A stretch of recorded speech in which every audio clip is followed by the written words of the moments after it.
just bring in policies too, for sure. Incidentally, we have several more stories. The legislature was carefully crafted to 22.2% inflation rates as of April this year. What does that say about where we are as a country? I think Nigeria has resorted to being resilient. Before you call the police station, before they even leave, they'll take permission from I don't think there's really anything on ground to improve. the struggle with the ASIS strike. You have done your work, you have put us to the wall. We are not your slaves. I'm not a small boy. You should have given me the report. I have not seen the report.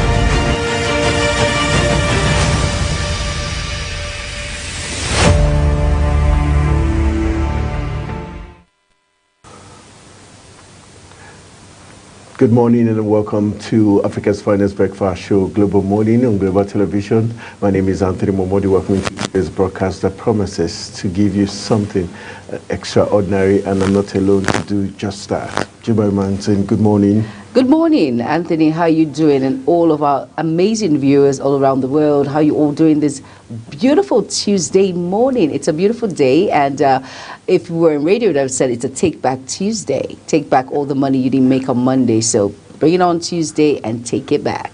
All right, I think I like the feeling of that. Take back all the money you also lost. All the contracts, all the businesses you didn't incur on Monday. So today is a brand new day to take everything all back and make the best of it. How are you doing, Anthony?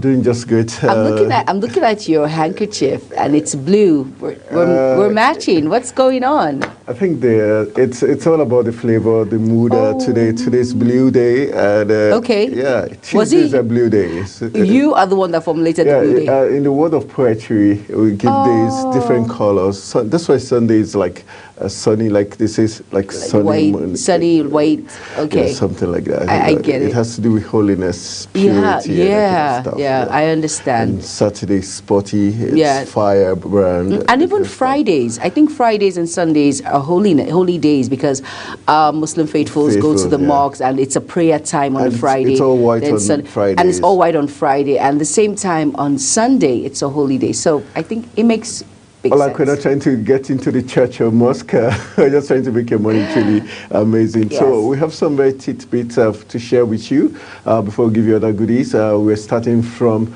the state of peace and tourism. Yes, that's what used to be known for. We're talking about Plateau State, where the 16 sacked PDP lawmakers have said because the Supreme Court has ruled in the favor of the governor, so technically it means it has also ruled in their favor because they were sacked based on the same reason. And so they're saying today they're going to today's Tuesday, so plenary is today, so they're going to be resuming duties today, and they've already informed the other lawmakers who were brought in to the back door, so to say, that to the Court of Appeals verdict, to stay away from proceedings today, that they're going to take charge. So let's see. We hope it's not going to be violent. We hope the security agencies will do the needful to ensure that everything goes peacefully, and the fact that the governor is also on their side, hopefully everything is going to be just fine. Yes, but you know the appeal. It's something that this is a very sensitive issue, because if the court has ruled in the favor of the governor of Plateau State, he would have included also with the lawmakers, instead of all of these contradictions and all of that. And some people are out, some people are in. So the others that were in, they'll have this. Okay, what is going on? It's going to cause it's going to cause a lot of problems. I hope it won't. But of course, this all of these things that are happening would just cause a little bit of unstableness. What if it doesn't work in their favor, or what if they were not actually called back? Let's just see how it plays out and all, right?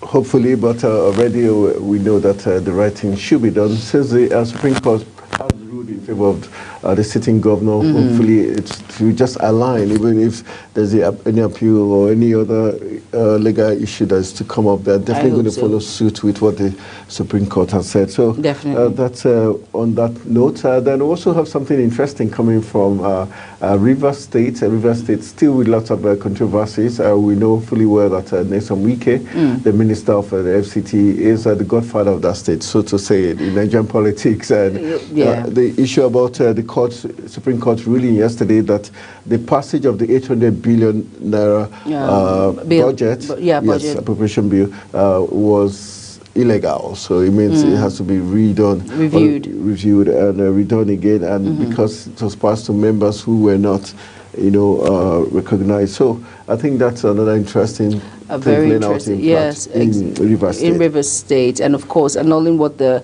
the governor has no such right to implement lawmakers on that bill that was passed. So let's just see how it all plays out. But I hope it all goes in well. The due process should be done. It's very important, really. Yeah, and the court has already warned the governor to desist from trying to exactly, because he has whatever he has no legal ground, no legal to do that. To do that, and also to release the funds so that the processes and the work of the House of Assembly members will go on without any hitches. So we'll get to see how well Simi Fubara would adhere to the rulings and the verdict of the Supreme Court. All right, you have some other issues you want to share? Yes, looking at, let's come home now to the FCT, talking about insecurity.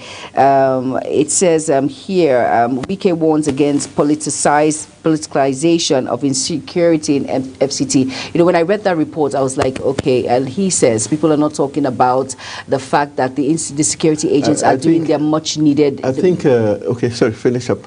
Because I think he's just... for me, what he's saying is like saying thank you to the president for being president. That's what you came out to do. It's a role, it's the job you're supposed to do. So when you're doing your job, you shouldn't be thanked. You shouldn't demand to be thanked. If they thank you, fine. But you shouldn't demand it. It's your job. I beg to differ, Anthony. Why? The thing is, you should at least give credit. That's what I'm saying. When they give credit, you should not demand it, because you're just like you're doing Global Money and you say the management should come and tell you thank you for doing Global Money. He's not saying that. He's just saying that politicians and some people are using this as an avenue to commit chaos.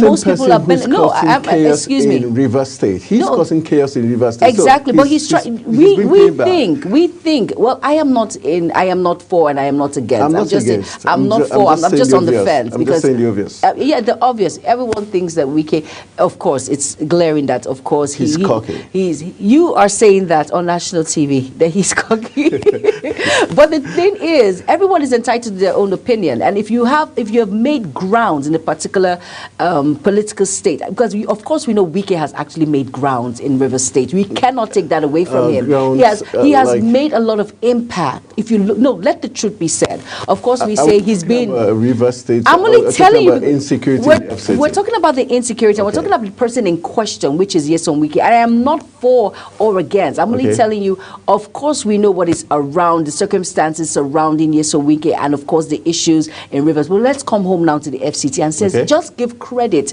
to the security agents and how well they are trying their best possible to fight insecurity. And most people who are benefiting from this issue are so much out there. A lot of people are benefiting from kidnapping. Are you aware? A lot of people are benefiting from the fact that people are being adopted every day. A lot of people are benefiting that people are being hijacked. So many things are happening. So he's saying, don't look at the negative. Let's look at the positive. At least there is like, how would I put it? I'm looking for the right word.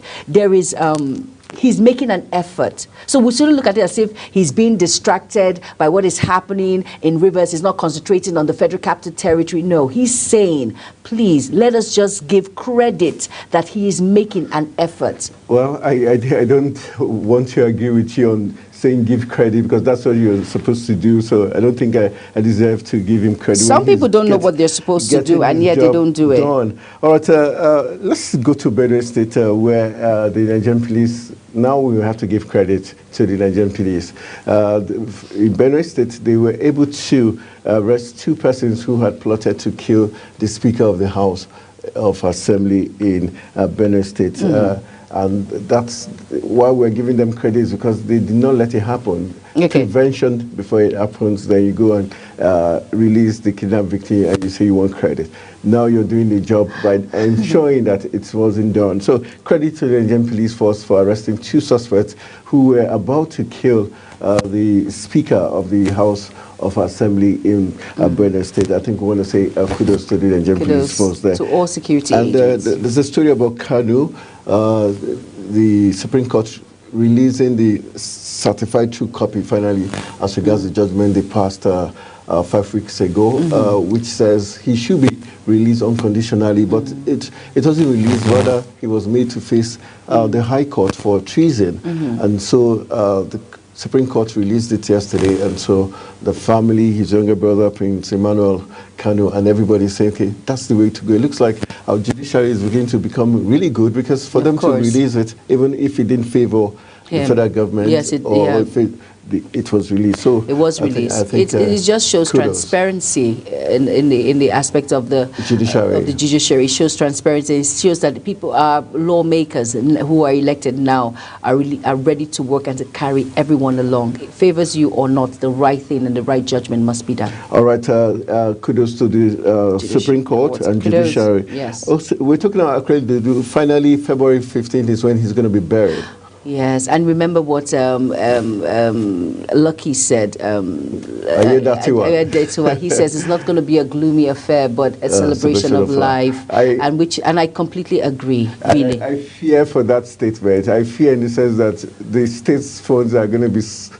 There's a word. I have a friend that she uses. Is it slush or splosh?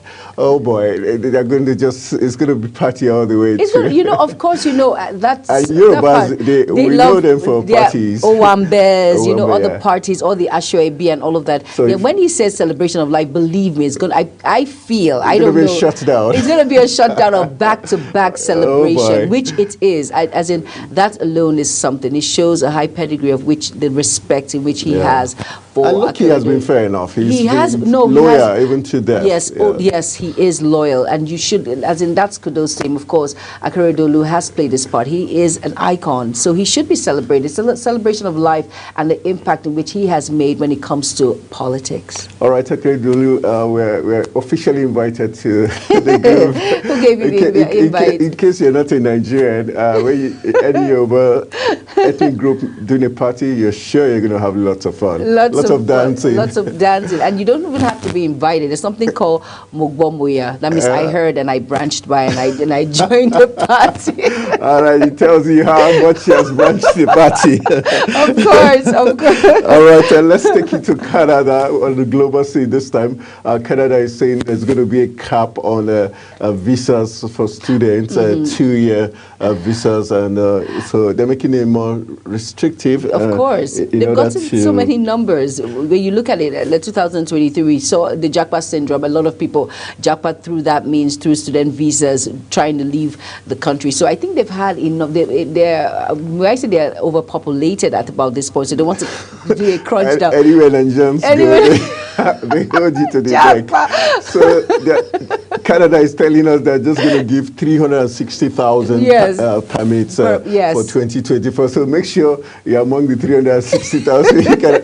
Out of the 360,000, you can be sure Nigeria will probably take 150. The rest of Africa will share the rest. The globe. You're so kind. You said 150. You're not saying 250. All right, Canada, here we come. Here we come. All right, so that's good news there. And yes, that's our producer there, Yusuf. In case you didn't know the colors of Canada, that's the color. Red and white. Yeah, red and white there. All right, let's bring you back from the global scene. Let's bring you to the African continent. We're taking to Cameroon. Malaria issues is what we're talking about. And a vaccine has been unveiled from Cameroon. The RTS and the RTS vaccine and also the S vaccine is going to be unveiled for Cameroonians, so that because it's been said that mosquito-borne disease kills more than 600,000 people a year, mainly in Africa, according to the World Health Organization. And children under 5 years old account for 80% of the death on the continent. Following that, a pilot phase of the RTS and S vaccine is being rolled out. Scale across Africa, starting in Cameroon. And it says at the hospital in the town of Sao, 20 kilometers, that's 12 meters from the capital. 12 miles from Yaoundé, 6-month-old Noah Inge became the first to receive the injection at the facility, and it is one of many vaccine centers in 42 priority districts across the vast Central African nation and of some 28 million people. Well, that's good news. And of course, it says the jab will be offered free of charge according to the government, and systematically to all children under 6 months old at the same time as other obligatory or recommended vaccination. And that's good news, really. Good news. At least, yes, and Noah Nga has made history, the first child. The first child, yes. That shot. So that's good news. So that's good news. That malaria wouldn't kill children under 5 again, yes, because 80% is quite a very large one. Out of 600,000, it's a large number. Continent. It's a large number, really. It is. All right, let's take you to there's love in the air, and we're taking you to Spain. You've got the story as regards the Spanish police making arrest as regards Spain's the love scam. It's been said that the Spanish police on Monday said they had arrested a Pakistani man in connection. Yes, in connection with the killing of 3 siblings in their 70s over debt reportedly linked to an online romance scam. The suspect turned himself in on admitting his involvement in the incident related to a triple murder in a house in Morata de Tajuna, that's in Spain, and the police statement had revealed. Very sad commentary. 3 siblings in their 70s. So we're not even talking about teenage love now. We're talking about love scam on internet. And look, it's very funny. 70-year-olds, and this man just had to take their life. And I think it's so sad. It tells you how sad and how crazy people could be. And talking about, the cyberspace is a very dangerous area. It can either make or mar you.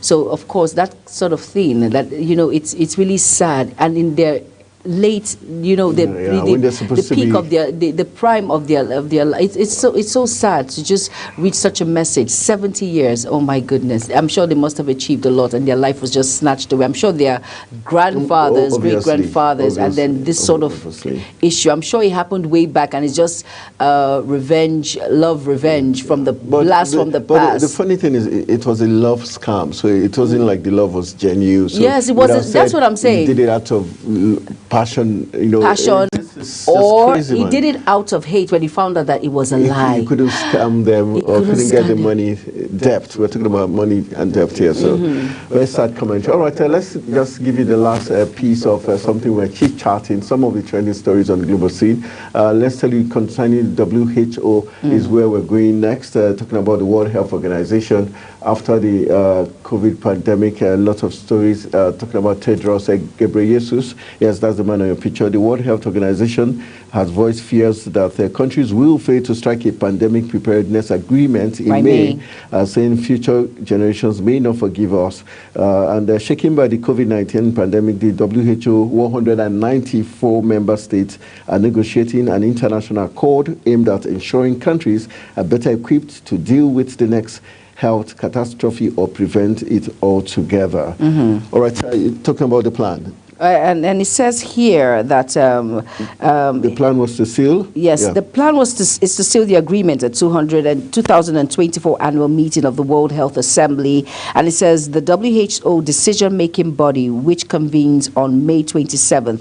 But WHO Chief Tedros said time was running out, and if nobody's prepared to budge, the whole project risks going nowhere at the opening of the WHO Executive Board meeting in Geneva. And Tedros reminded countries that world leaders at the UN General Assembly had agreed to a commitment to resolve negotiations on the pandemic accord and amendments to international health regulations, IHR, by May this year. All right, so we're still hoping May is still some few months away. We hope countries would agree to sign the international health regulations so that countries like Nigeria, because we realized during the pandemic, especially third world countries in Africa, majorly like Nigeria, we're not prepared for the pandemic. No, we were not. So we're caught unawares. Lots of lives were lost. A lot of lives. So I think it would be very cool if the agreement is signed May 27th. And like he said, there are future generations will not forgive us if we do not do the needful. Them, because we're doing our part. We're reminding them. But the truth is, and that's what I said. It takes you and eye. Yeah. We have to constantly Remind, and create that awareness so that the needful can be done. Yeah, So truly. future generations will actually forgive us. You know, when you make these announcements over and over again, and you have this conviction in your heart that, oh my goodness, I've played my part. You have, you're rest assured that you've done your best and everything. You've done your part, so you're at peace with yourself. Yeah. All right. So yesterday we would not give you the AM news without this big story that played out yesterday. Yesterday, I saw my producer Yusuf. I saw the cameraman behind the scene. That's talking about Cone. They were all jumping here and there, almost crushing the furnitures out because yesterday the Super Eagles were truly super. Nigeria did beat Guinea-Bissau. They called them the wild dogs of Guinea-Bissau. They were really wild. They were. They were almost trying to eat the Super Eagles of Nigeria yesterday. But we won 1-0, and somebody made a prediction from Greece that it was going to be a slim victory. Yes, he says it. Predictions in a row. And he said it's a narrow win, but of course we are going to win. And of course we did. It was a narrow win because it was a very tough match. Yeah, it was truly tough, and it was a narrow win because it was just one goal in football. So, okay. All right, but congratulations to the whole of 200 million Nigerians, and especially to our darling Super Eagles. Congrats. For making us happy last night, winning 1-0. So now we're moving to the next stage of the African Cup of Nations, and hopefully we'll get to the finals. And hopefully, fingers crossed. We have taste stuff. Okay. We have lots of segments coming back to you on the Global Morning. We have taste and texture that has to do with food. So if you're a food lover, if you're wondering, okay, what recipe am I going to have today? Well, you just have to stay glued to your television set. And then, of course, we have business segments and then sports. But before all of these, we have the AM news, which will be hitting you will be listening to the AM news this beautiful Tuesday morning. Right, Anthony? Yeah, it's definitely all the big stories. You're going to get all the big stories, including some of the chit-chats. Probably you get insight details, and we get some very great reports from our reporters who are always on ground to get all the big story. And I have one of my favorite reporters, the way she stresses her day. She breaks it in down, like they say in English, syllables, right? Yeah, she breaks it down so you don't miss it. All right, so these and many more goodies will be coming your way as long as you keep watching Africa's Finest Breakfast Show, and we're ready to make sure your morning is truly amazing. Yes, it is. And let's just quickly go on a quick break. Let's listen to some fun facts. Don't go anywhere. Global Morning will be back.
All right, welcome back. You're still watching Africa's Finest Breakfast Show, and it's Global Morning. You only find it on channel 276, and you only find the king of sports, and you only find the man called Anthony Momodu there, alongside his... What do I classify you as? What's the best? I'm trying to watch and wait. You're calling yourself the king of sports. Then I want to know, what am I? Okay, you know, once you're with the king, automatically you just be Christian for the sake of the king. The king now gives the go ahead to, okay, Christian her, the queen. Right, I'm right. I will pretend not to laugh at this dry joke. Okay. Are you kidding me right now? It's a Tuesday morning. I just want to be happy. It's the king of England. What makes his spouse? Please, it's just common sense. Okay. All right. Of course, you know. It's a Global Morning. What we're trying to do is get you off your bed. I know you're trying to sleep, but every time you hear the voice, you hear the sound, you know it's Global Morning. You want to wake up quickly, get all the big stories and all the chats, and makes you truly happy. But guess what? There's big news coming your way, AM News. We just want to make sure you're well. Aside making you wake up early in the morning, chit-chatting you and giving you all the big stories on the global scene and in Nigeria and in the African continent. We also want you to be well informed as you can, so that when you step out, you make the right decisions, business decisions, sporting decisions, and don't forget the taste and texture, because you did breakfast in the morning to be... You do. And sometimes you need to know the happenings making rounds, which is very important, right? So get up from your bed and just stay glued to your television set, or as you get ready for today's, today, basically getting up and going to work and doing the needful. Right. I'm trying to... All right. I just said sleepy eyes because it looks I heard you. But there was no response. I heard you. There was supposed to be a response. I wanted to ignore. I wanted to ignore that aspect. The king speaks and the queen answers. Okay. The king. All right. Okay. We're just trying to drag you into a scene of a movie called The King and the Queen. Yeah, of course. The Black King and the... All right, it's time for I better run away. First, I missed breakfast. All right, it's time for AM News. After the AM News, the show continues. Stay with African's Finest Breakfast Show.